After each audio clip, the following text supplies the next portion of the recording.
अच्छा देखो, कल मैंने तुम्हें क्या सिखाया था? कल मैंने सिखाया था तुम्हें कि रिलेटिव मतलब velocity of A with respect to B अपन कैसे पता करते हैं। अपन ने कुछ एग्जांपल भी देखे थे। अपन ने लिखा था वी ए बी वैक्टर जो होता है वो होता है V A minus V B vector, है ना? इस तरह से लिखा था अपन ने, इस तरह से लिखते हैं। ठीक है, यहाँ पे ऑब्जर्वर कौन है? अपना बी है ना? और ऑब्जर्वर बी जो है वो ऑब्जर्वर ए को क्या कर रहा है? एनालाइज कर रहा है।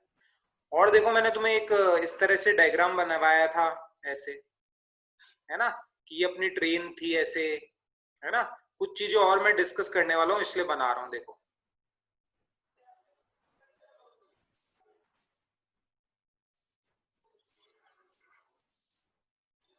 ठीक है, और देखो इस तरह से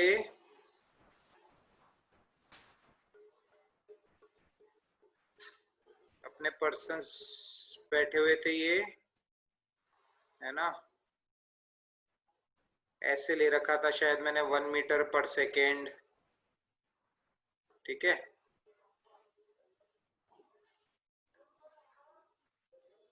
ठीक है। और ये सब कौन कौन थे? देखो, जतिन था, पूजा थी, सिमरन थी, और रिचा ले लेते हैं, चलो। देखो, अब मैंने तुम्हें क्या क्या बताया था। अपन ने वेलोसिटीज पता की थी कि इसके रेस्पेक्ट में इसकी वेलोसिटी कितनी होगी। ये सारे पैरामीटर्स अपन ने देखे थे, है ना। अब कुछ चीजें और मैं बताने वाला हूं तुम्हें। अब अपन बात करते हैं कि कौन कौन सी फिजिकल क्वांटिटीज जो है वो रेफरेंस फ्रेम पे डिपेंड करती है और कौन कौन सी फिजिकल क्वांटिटीज रेफरेंस फ्रेम पे डिपेंड नहीं करती, है ना। तो मैं एक टेबल बना रहा हूं जिसमें एक तरफ मैं लिख रहा हूं quantities which depend on reference frame,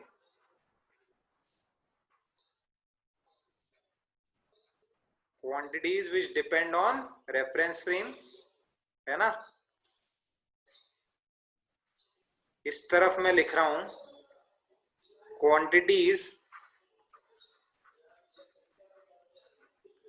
which does not depend on reference frame,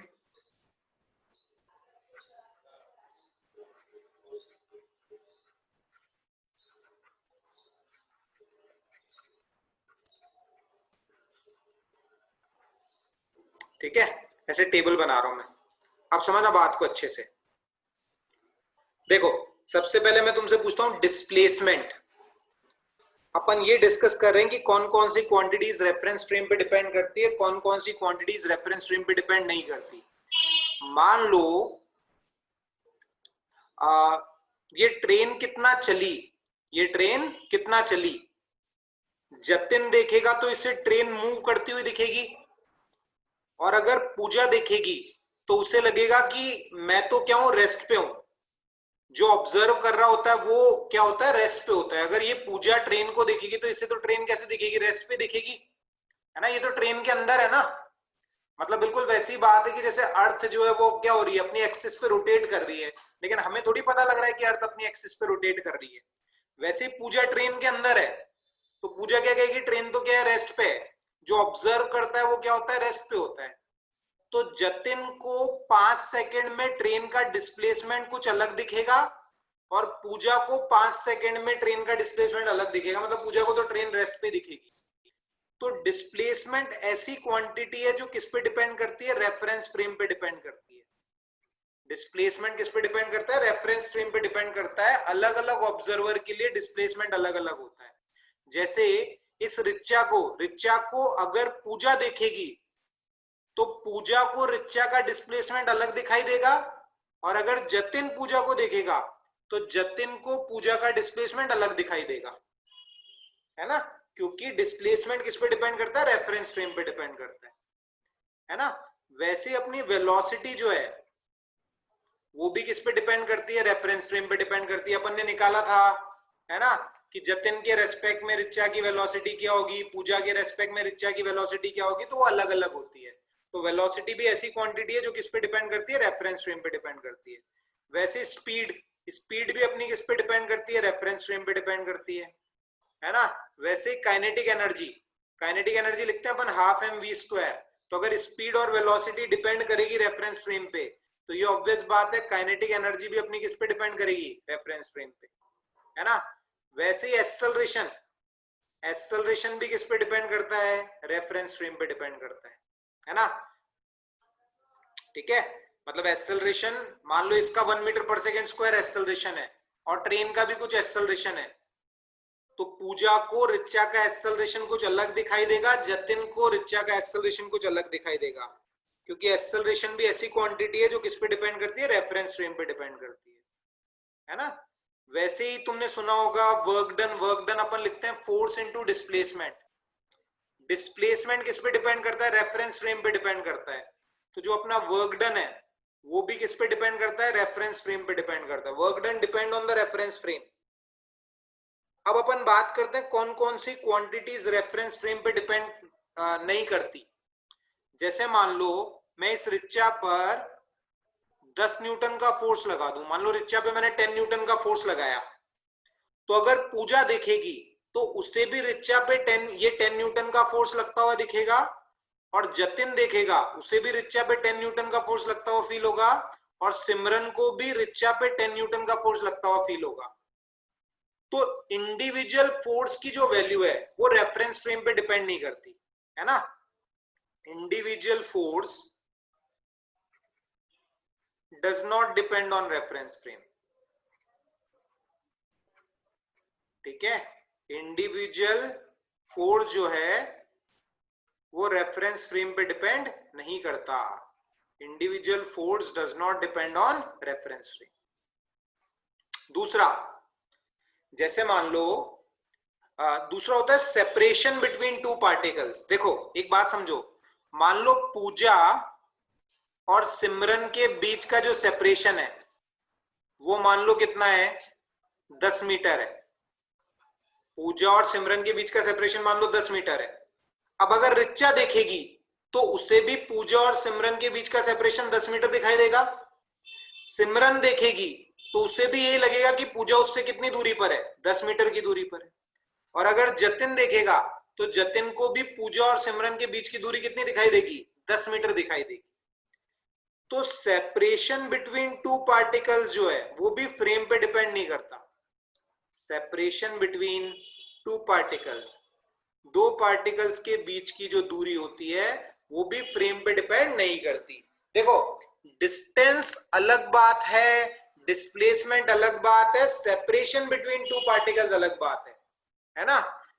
Richa द्वारा चली गई दूरी पूजा और जतिन दोनों के लिए अलग अलग होगी, लेकिन सेपरेशन बिटवीन टू पार्टिकल्स, पूजा और सिमरन के बीच की दूरी वो रिचा और जतिन दोनों के लिए क्या होगी, सेम होगी। Separation between two particles does not depends on frame.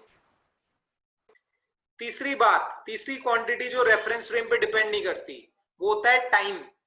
मान लो रिचा ने एक सिक्का ऊपर उछाला, तो सिक्का ऊपर हवा में गया और वापस उसके हाथ में आया। इस दौरान मान लो कितना टाइम बीत गया, 5 सेकंड बीत गए, है ना। रिचा ने सिक्का ऊपर उछाला और सिक्का वापस उसके हाथ में आया, इस दौरान मान लो कितना टाइम बीत गया, 5 सेकंड बीत गए। तो रिचा को, ये पूजा को भी क्या लगेगा कि रिचा ने सिक्का ऊपर उछाला और वापस सिक्के को इसके हाथ में आने में कितना समय लगा, 5 सेकंड लगा। मान लो जतिन भी सिक्के को देख रहा है तो वो कहेगा कि सिक्का ऊपर हवा में गया और वापस रिचा के हाथ में आने में इसे कितना टाइम लगा, 5 सेकंड लगा। तो जो टाइम ऑफ इवेंट होता है, किसी इवेंट का जो टाइम होता है वो भी रेफरेंस फ्रेम पे डिपेंड नहीं करता। तो तुम्हें ये बात क्लैरिटी से समझ में आनी चाहिए कि कौन कौन सी क्वांटिटीज रेफरेंस फ्रेम पे डिपेंड करती है और कौन कौन सी क्वांटिटीज रेफरेंस फ्रेम पे डिपेंड नहीं करती, है ना। अच्छा पहले बोलो बात समझ में आई है सभी को, रिप्लाई करो फटाफट, बात सबको समझ में आनी चाहिए अच्छे से,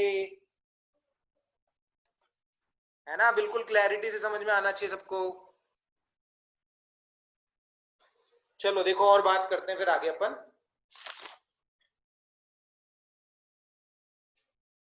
ठीक है, आपको ध्यान रखनी है कौन कौन सी क्वांटिटीज रेफरेंस फ्रेम पे डिपेंड करती है, कौन सी डिपेंड नहीं करती। देखो अब अपन बात करने वाले हैं, अब अपन बात करने वाले हैं स्पीड और वेलोसिटी के बारे में। स्पीड और वेलोसिटी के बारे में अपन बात करते हैं।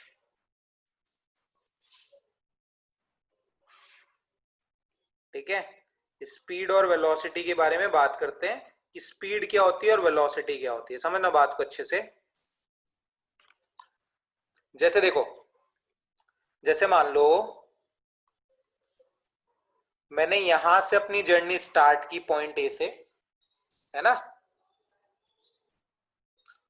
और मान लो मुझे कहां तक पहुंचना है, ये पॉइंट बी तक पहुंचना है। ठीक है, एक्चुअली में पहले अपन बात करने जा रहे हैं एवरेज स्पीड की, है ना। पहले अपन किसकी बात करेंगे, एवरेज स्पीड की बात करेंगे। समझना बात को, एवरेज स्पीड क्या होती है। जैसे मान लो मैं ए से बी तक गया और ए से बी के बीच की जो दूरी है वो मान लो कितनी है अपनी, ए से बी के बीच की दूरी है 500 किलोमीटर। ए से बी के बीच की दूरी कितनी है, 500 किलोमीटर है ना। अब मान लो मैं ए से चला, मैं ए से चला, ए पॉइंट से चला, है ना। ए पॉइंट चलो तुम ऐसा मान लो, ए पॉइंट तुम्हारा कोटा है और बी पॉइंट जो है वो तुम्हारा दिल्ली है ना। तो मान लो मैं कोटा से चला और दिल्ली जाना है मेरे को और 500 किलोमीटर चलना है ना।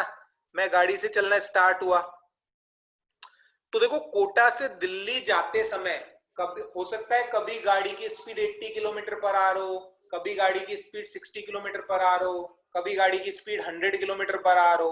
तो अपन अलग अलग स्पीड से गाड़ी को चलाते हुए कोटा से दिल्ली पहुंचेंगे। ऐसा तो है नहीं ना कि हमेशा अपन गाड़ी को 50 किलोमीटर प्रति घंटे से चलाएंगे या हमेशा अपन 80 किलोमीटर प्रति घंटे से चलाएंगे, है ना। क्योंकि 500 किलोमीटर के लिए कांस्टेंट स्पीड मेंटेन करना ये तो मुश्किल वाली बात है ना। तो अपनी स्पीड कंटिन्यूअसली क्या होती रहेगी, वेरी होती रहेगी। तो क्या डिफाइन की जाती है, देखो एवरेज स्पीड डिफाइन की जाती है किसी गाड़ी की या किसी मूविंग पार्टिकल की, एवरेज स्पीड डिफाइन की जाती है। और एवरेज स्पीड कैसे डिफाइन की जाती है किसी मूविंग पार्टिकल की, total distance travelled, total distance travelled upon total time taken, total distance travelled upon total time taken, है ना। Total distance travelled upon total time taken, ऐसे अपन किसी पार्टिकल की क्या डिफाइन करते हैं, एवरेज स्पीड डिफाइन करते हैं। ठीक है, total distance travelled upon total time taken is the average speed of the particle, है ना। अब समझना बात को थोड़ी और अच्छे से। तो एवरेज स्पीड तो ऐसे डिफाइन करते हैं, total distance travelled upon total time taken, ये एवरेज स्पीड कहलाती है पार्टिकल की। अब एक बात समझो तुम, मान लो मैं तुमसे बोलूं कि अपन t इक्वल्स टू 0 पे निकले थे। मान लो अपन कब निकले थे, t बराबर 0 पे निकले थे, है ना। ये t बराबर 0 पे अपन ने अपनी जर्नी स्टार्ट की थी कोटा से और दिल्ली अपने को जाना था। ठीक है, अब बात समझो तुम अच्छे से। मान लो मैं तुम्हें कहूं कि t बराबर 2 आवर पे 2 घंटे बाद, 2 घंटे बाद गाड़ी की स्पीड क्या होगी वो निकालो। मतलब t बराबर 2 घंटे बाद गाड़ी किस स्पीड से चल रही होगी वो निकालो। तो तुम कैसे निकालोगे, समझना बात को। तुम कैसे निकालोगे, तुम ऐसे देखोगे, देखो तुम ऐसे देखोगे कि t बराबर 2 घंटे पे गाड़ी यहां थी और 2 घंटे और 1 मिनट पर गाड़ी यहां पहुंच गई। 2 घंटे 1 मिनट पर गाड़ी यहां पहुंच गई। इस दौरान मान लो, इस दौरान गाड़ी ने मान लो कितनी दूरी तय की, मान लो 900 मीटर की दूरी तय की। तो तुम स्पीड कैसे लिख दोगे गाड़ी की, t बराबर 2 घंटे पे स्पीड कैसे लिख दोगे कि 2 घंटे पे गाड़ी यहां थी और 2 घंटे 1 मिनट पे गाड़ी यहां पहुंच गई। तो 1 मिनट के अंदर गाड़ी कितना चली, 900 मीटर चली। तो गाड़ी की स्पीड कैसे लिखी जाएगी, speed is distance travelled upon time taken. Time कितना है, 60 सेकेंड।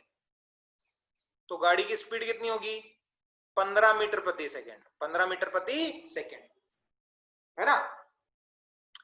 ठीक है, तो 2 घंटे 1 मिनट पे। अब देखो एक बात समझो, मेरे को क्या पता करनी थी, 2 घंटे पे स्पीड पता करनी थी गाड़ी की, है ना। तो एक तो मैंने ऐसे निकाला कि 2 घंटे पर, मैंने ऐसे बोल दिया 2 घंटे पे गाड़ी की स्पीड 15 मीटर पर सेकेंड होगी। 2 घंटे पे गाड़ी की स्पीड कितनी होगी? 15 मीटर पर सेकेंड होगी, ऐसे मैंने बोल दिया। और फिर देखो एक तरीका और, 2 घंटे पे एक स्पीड निकालने का तरीका और देखो। मैंने क्या देखा कि t बराबर 2r पे गाड़ी यहां थी, मैंने निकाला t इक्वल्स टू 2r पे गाड़ी जहां थी, और t equals to 2r 15 second पर गाड़ी यहां थी मान लो, और इस दौरान मान लो गाड़ी कितना चली? इस दौरान मान लो गाड़ी कितना चली? 400 मीटर चली। इस दौरान गाड़ी कितना चली? 400 मीटर चली, है ना। और मैं तुमसे पूछ रहा हूं कि 2 घंटे पे गाड़ी की स्पीड निकालो, तो आप कैसे लिखोगे 2 घंटे पे गाड़ी की स्पीड? 2 घंटे से 2 घंटे 15 सेकंड के बीच में गाड़ी कितना चली? 400 चली। टाइम कितना लगा? 15 सेकंड लगा, है ना। तो तुम गाड़ी की स्पीड क्या बोल दोगे? तुम बोल दोगे 80/3 मीटर पर सेकेंड, है ना। ऐसे अपन गाड़ी की स्पीड निकाल देंगे। तो ये इसको सॉल्व करोगे तो कितनी आएगी? देखो ये आएगी 3 2 जा 6 होता है अपना, और ये, है ना। और तो ये आ जाएगा 26.6 मीटर पर सेकेंड, है ना। अब तुम एक चीज मुझे बताओ कि इस पहले वाले केस में भी मैंने t इक्वल्स टू 2r पे गाड़ी की स्पीड पता की, और सेकेंड वाले केस में भी t इक्वल्स टू 2r पे गाड़ी की स्पीड पता की। इन दोनों केसेस में से, इन दोनों केसेस में जो स्पीड आई वो अलग अलग आई। फर्स्ट केस में स्पीड कितनी आई? 15 मीटर पर सेकेंड। सेकेंड केस में स्पीड आई 26.6 मीटर पर सेकेंड। अगर मैं तुमसे पूछूं कि t इक्वल्स टू 2r पे गाड़ी की स्पीड क्या है, तो इन दोनों में से कौन सा आंसर ज्यादा करेक्ट होगा? बताओ, इन दोनों में से कौन सा आंसर ज्यादा करेक्ट होगा? फर्स्ट वाला आंसर ज्यादा करेक्ट होगा कि सेकंड वाला आंसर ज्यादा करेक्ट होगा? मैं तुमसे बोलूं t बराबर 2 घंटे पे गाड़ी की स्पीड क्या होगी, तो इन दोनों स्पीड्स में से कौन सा ऑप्शन ज्यादा करेक्ट होगा? 15 मीटर पर सेकंड ज्यादा करेक्ट होगा कि 26.6 वाला ज्यादा करेक्ट होगा? बताओ, रिप्लाई करो चैट के अंदर, चैट के अंदर, माइक के अंदर, कैसे भी करो रिप्लाई, बोलो। सेकंड वाला जतिन कौन सा होगा? सर, सेकंड वाला। सेकंड वाला होगा ना। सेकंड वाला इसलिए होगा क्योंकि अपन ने टाइम ड्यूरेशन को क्या कर दिया? बहुत स्मॉल कर दिया। सोच, अगर मैं टाइम ड्यूरेशन को और स्मॉल कर दूं, टाइम ड्यूरेशन को और स्मॉल कर देता हूं मैं, देख, जैसे देखो, ये मान ले अपन अपना t बराबर 2r है, ये अपना t इक्वल्स टू 2r है, देखो,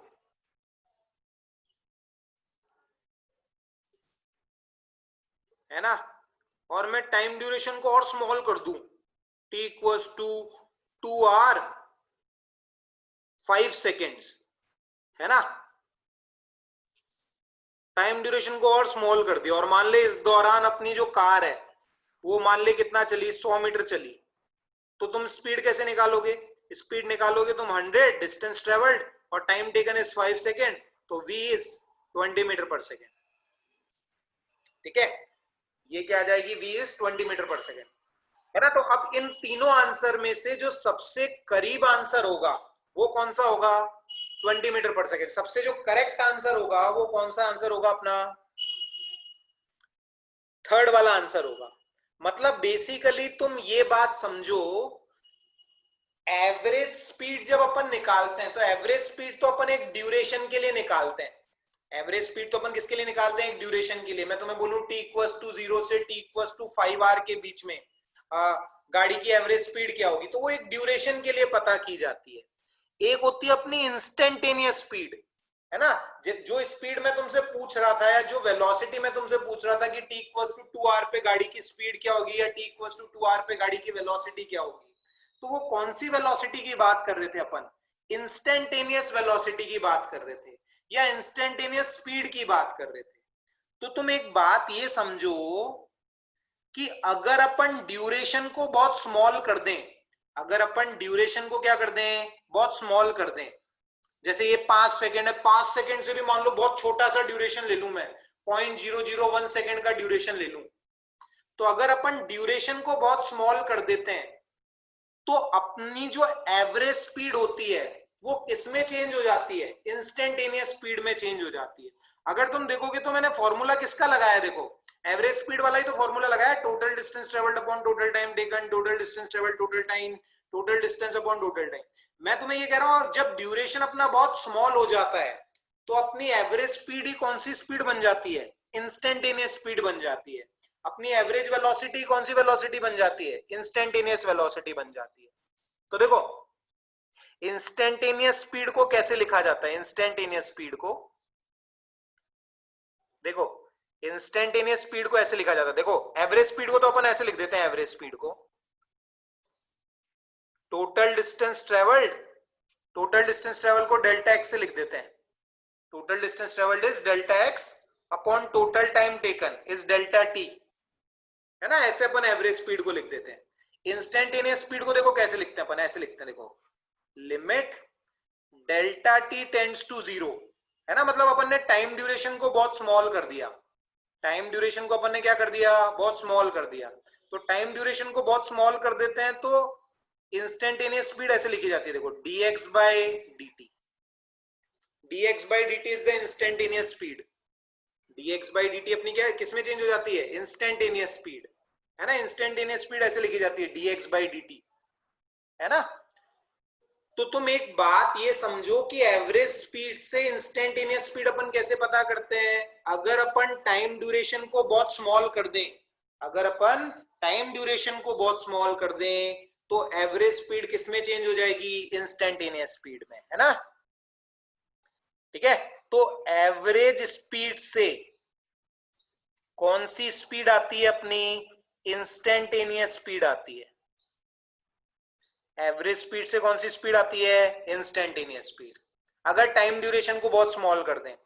वैसे ही आगे अपन पढ़ेंगे एवरेज एक्सेलरेशन से, एवरेज एक्सेलरेशन से कौन सा एक्सेलरेशन आएगा, इंस्टेंटेनियस एक्सेलरेशन, है ना। अगर अपन टाइम ड्यूरेशन को बहुत स्मॉल कर देंगे तो जो एवरेज एक्सेलरेशन है वही अपना इंस्टेंटेनियस एक्सेलरेशन कहलाएगा। वैसे जब अपन 12वीं में पढ़ेंगे तो अपन एवरेज करंट से इंस्टेंटेनियस करंट पता करेंगे, है ना, टाइम ड्यूरेशन अगर अपना बहुत स्मॉल हो जाएगा तो, ठीक है। बिल्कुल बेसिक बेसिक सी बातें आपको अच्छे से समझ में आनी चाहिए। अब देखो एक बात समझो तुम, अब अपन वेक्टर फॉर्म में लिखते हैं, वेक्टर फॉर्म में वेलोसिटीज को कैसे लिखते हैं, समझो बात को अच्छे से। जैसे मान लो मैं तुम्हें बोलूं डिस्प्लेसमेंट को देखो कैसे लिखते हो तुम, समझो बात को अच्छे से। जैसे मान लो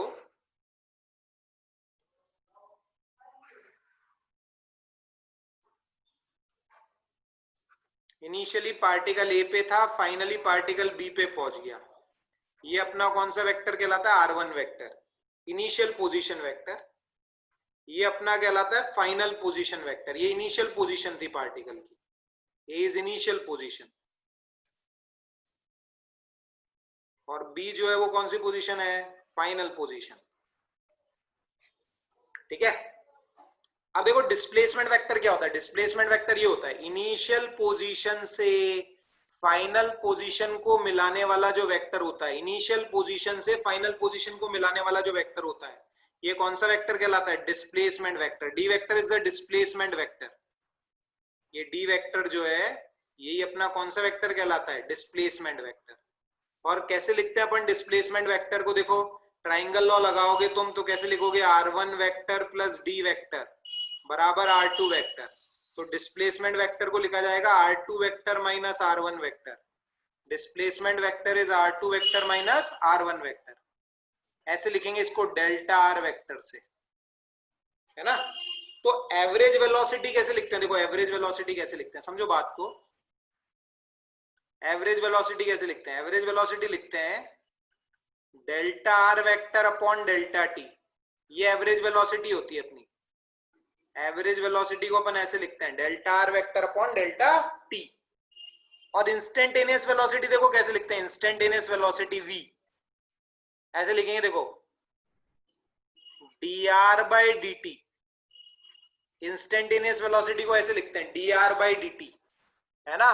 ध्यान रखनी है तुम्हें बातें ये कि average velocity is total displacement travelled upon total time taken, और इंस्टेंटेनियस वेलोसिटी को ऐसे लिखते हैं v vector equals to dr/dt, है ना।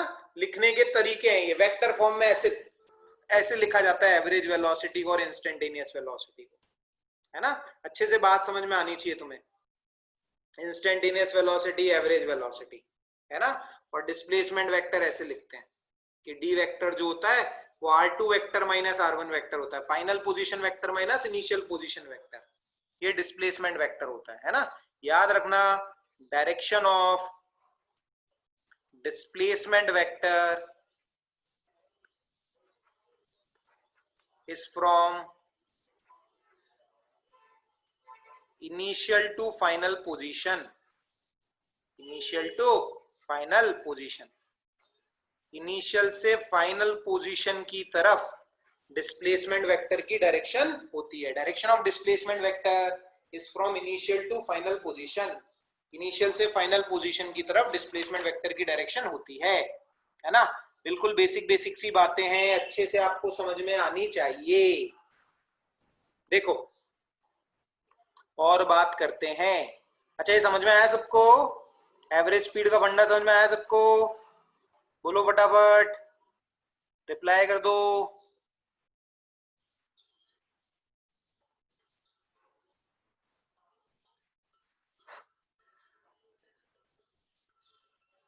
चलो देखो आगे बढ़ते फिर।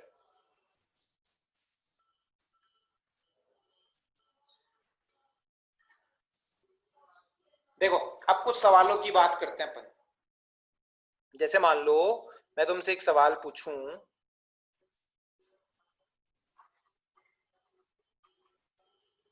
मान लो कोई पार्टिकल ऐसे मूव कर रहा है, देखो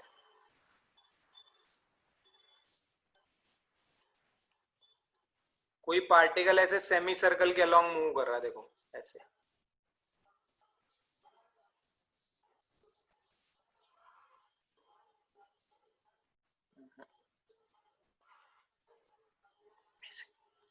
है ना। कोई पार्टिकल पॉइंट ए से स्टार्ट करता है और सेमी सर्कल के अलोंग मूव करता है। पॉइंट ए से स्टार्ट करता है और सेमी सर्कल के अलोंग मूव करता है v स्पीड से।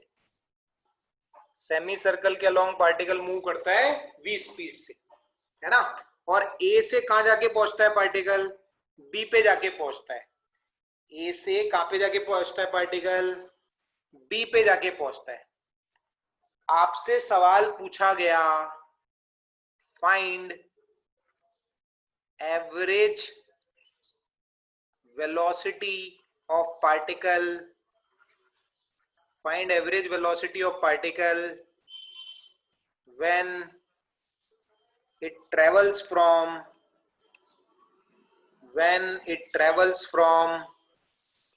A to B। अच्छा एक बात समझो तुम, जैसे एवरेज स्पीड का फॉर्मूला क्या था तुम्हारा? Average speed is total distance travelled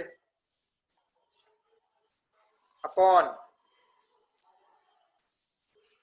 total time taken, total distance travelled upon total time taken. वैसे ही एवरेज वेलोसिटी का जो फॉर्मूला है, एवरेज वेलोसिटी का जो फॉर्मूला है वो होता है total displacement travelled upon total time taken, है ना। ये फॉर्मूले याद रखना है तुम्हें। और मैंने तुम्हें बताया भी सही कि एवरेज वेलोसिटी को कैसे लिखोगे तुम। एवरेज वेलोसिटी को ऐसे लिखोगे, total displacement travelled upon total time taken, है ना। देखो बात समझो अच्छे से। पार्टिकल कैसे जा रहा है? ए टू बी जा रहा है। पार्टिकल ऐसे ए टू बी जा रहा है सेमी सर्कुलर पाथ के अलोंग, है ना। अब तुम्हें एवरेज वेलोसिटी कैलकुलेट करनी है। कैसे कैलकुलेट करोगे average velocity? Total displacement travelled A से बी तक जाने में, ए से बी तक जाने में टोटल डिस्प्लेसमेंट कितना हुआ? देखो इनिशियल पोजीशन ये है, फाइनल पोजीशन ये है, इनिशियल और फाइनल पोजीशन के बीच की जो दूरी होती है वही डिस्प्लेसमेंट कहलाता है। तो ए से बी तक जाने में, ए से बी तक जाने में पार्टिकल का जो डिस्प्लेसमेंट होगा वो किसके बराबर होगा, 2r के बराबर होगा। पार्टिकल का डिस्प्लेसमेंट होगा 2r के बराबर। तो एवरेज वेलोसिटी कैसे लिखी जाएगी, total displacement travelled is 2r, total displacement travelled is 2r। Total time taken, देखो ए से बी तक जाने में कितना टाइम लगेगा, देखो टाइम, टाइम कैसे लिखोगे, पार्टिकल ए टू बी गया, पार्टिकल ए टू बी गया, तो डिस्टेंस कितना ट्रेवल किया इसने, पाई आर, डिस्टेंस कितना ट्रेवल किया, पाई आर, और कितनी स्पीड से ट्रेवल कर रहा है, v स्पीड से। तो टाइम क्या होगा, डिस्टेंस बाय स्पीड, टाइम क्या होगा, distance by speed, distance is pi R, speed is v। Solve करोगे तो एवरेज स्पीड तुम्हारी किसके बराबर आएगी, 2v बाय पाई के बराबर आएगी। एवरेज स्पीड किसके बराबर आएगी, 2v बाय पाई के बराबर आएगी। अच्छे से बात आपको समझ में आनी चाहिए। बोलो समझ में आया नहीं आया, फटाफट रिप्लाई करो, रिप्लाई करने में देर मत किया करो। सबको समझ में आया ये,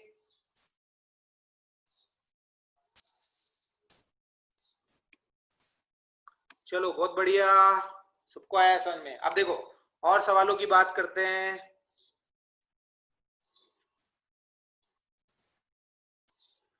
देखो देखो देखो फटाफट देखो,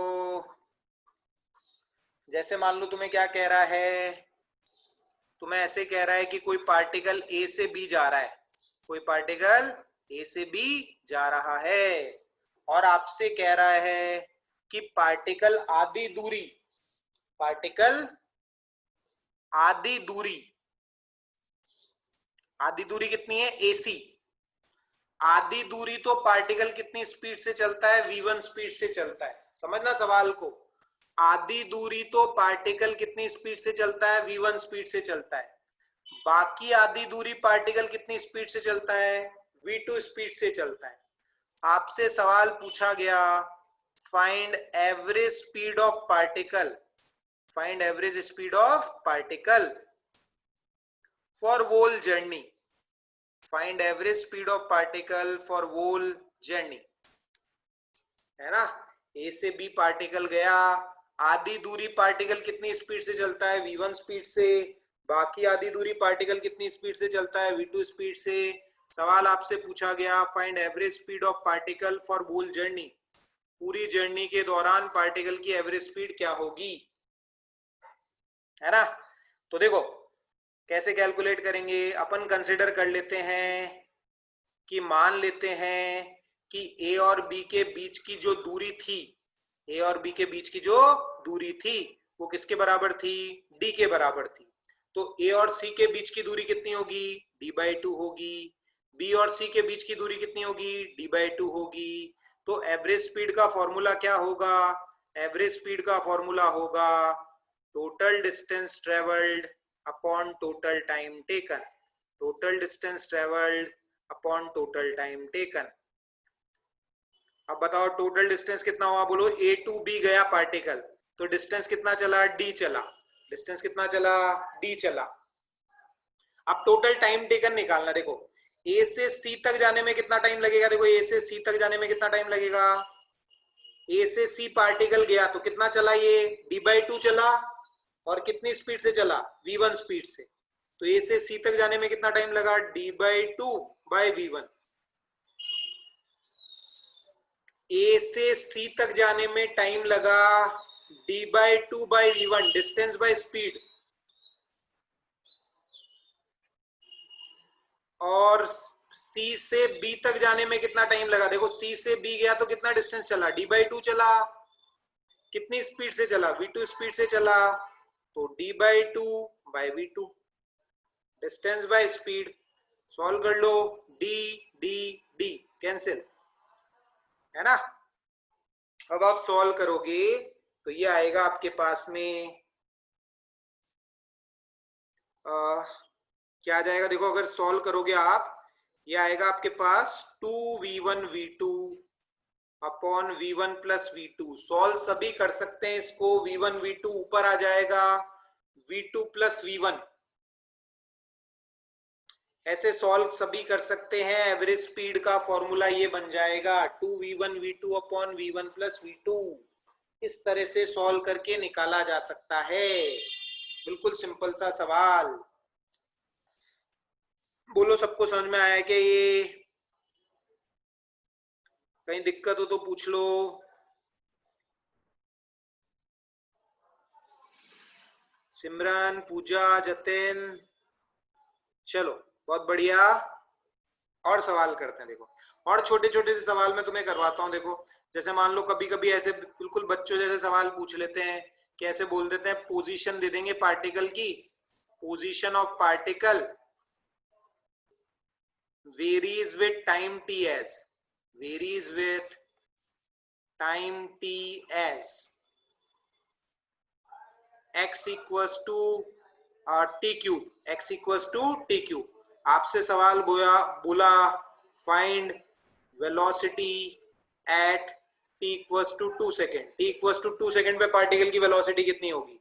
तो वेलोसिटी के लिए क्या एक्सप्रेशन लिखा जाता है? वेलोसिटी होती है dx by dt, instantaneous velocity. अब t इक्वल्स टू 2 सेकेंड पे वेलोसिटी पूछी ना, तो t इक्वल्स टू 2 सेकेंड पे जो वेलोसिटी पूछी गई है आपसे, वो कौन सी वेलोसिटी पूछी गई है? इंस्टेंटेनियस वेलोसिटी पूछी गई है।